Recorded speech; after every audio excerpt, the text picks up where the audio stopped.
spreken. Ja, dan zit een meisje op de 11e rij. Die wil ik geen even onder hebben, want die wil ik eventjes gaan volgen.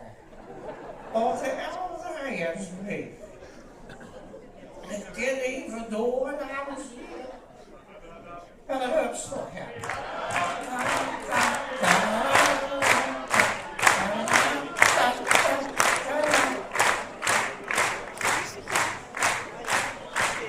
Wel, zie even de plastas vasthouden.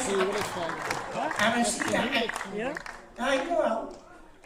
Dat is het toch? Leven zat. Verkennen dus nu al.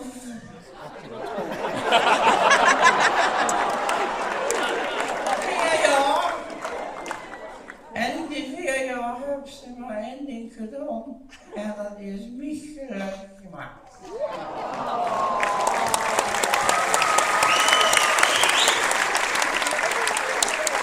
Ik heb wel de mooie natuurlijk niet voorbij laten komen.